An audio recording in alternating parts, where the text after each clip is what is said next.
भारत के इतिहास में कई वीर और साहसी नायकों का नाम दर्ज है, लेकिन जब भी वीरता, साहस और देशभक्ति की बात होती है, तो झांसी की रानी लक्ष्मीबाई का नाम सबसे पहले लिया जाता है।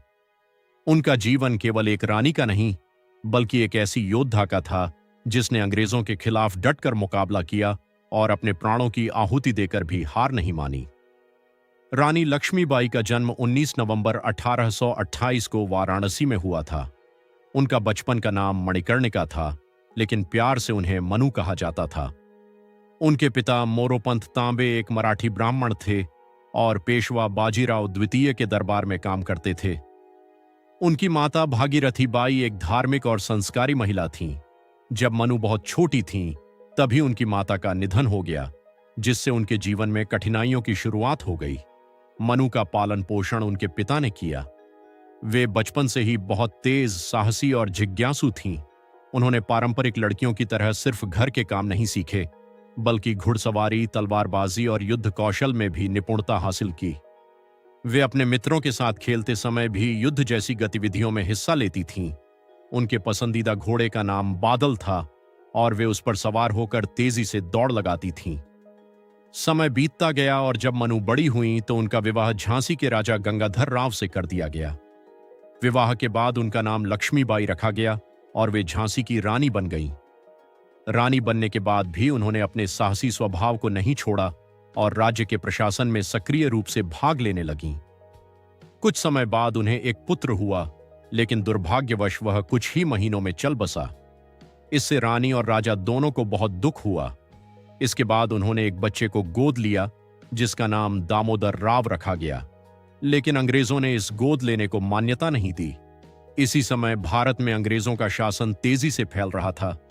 अंग्रेजों ने डॉक्ट्रिन ऑफ लैप्स नामक नीति लागू की, जिसके तहत यदि किसी राजा का कोई जैविक उत्तराधिकारी नहीं होता तो उसका राज्य अंग्रेजों के अधीन हो जाता।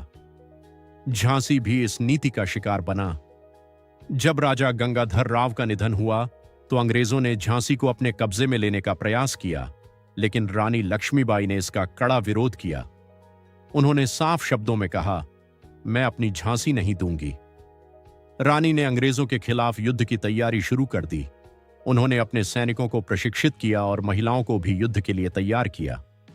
उनकी सेना में झलकारी बाई जैसी वीरांगनाएं भी शामिल थीं। रानी ने किले की सुरक्षा मजबूत कर दी और हर मोर्चे पर तैयार रहने लगीं। 1857 में भारत में पहली स्वतंत्रता संग्राम की चिंगारी भड़की। यह विद्रोह धीरे धीरे पूरे देश में फैल गया। झांसी भी इस विद्रोह का एक प्रमुख केंद्र बन गया। अंग्रेजों ने झांसी पर हमला कर दिया, लेकिन रानी लक्ष्मीबाई ने पूरी बहादुरी के साथ उनका सामना किया। युद्ध के दौरान रानी ने अपने घोड़े बादल पर सवार होकर दुश्मनों का सामना किया। वे एक हाथ में तलवार और दूसरे हाथ में अपने बेटे को लेकर युद्ध भूमि में उतर गईं। उनकी वीरता को देखकर दुश्मन भी हैरान रह गए। हालांकि अंग्रेजों की सेना संख्या में अधिक थी और उनके पास आधुनिक हथियार भी थे, फिर भी रानी ने हार नहीं मानी।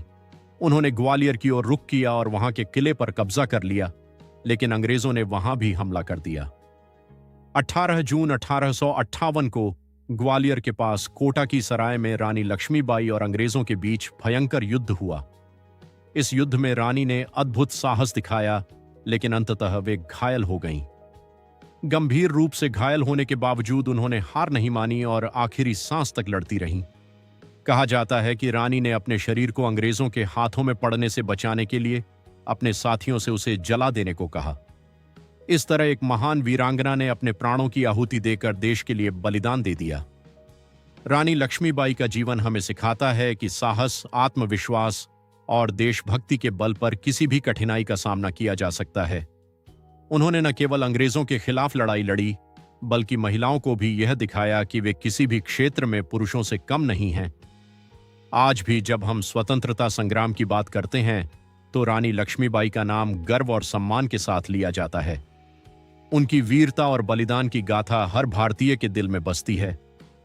उनकी कहानी केवल इतिहास का हिस्सा नहीं है, बल्कि यह प्रेरणा का स्रोत है। हर पीढ़ी को उनकी कहानी सुननी चाहिए ताकि वे समझ सकें कि देश के लिए समर्पण और साहस क्या होता है। झांसी की रानी लक्ष्मीबाई हमेशा हमारे दिलों में जिंदा रहेंगी और उनका यह संदेश हमेशा गूंजता रहेगा। खूब लड़ी मर्दानी, वह तो झांसी वाली रानी थी।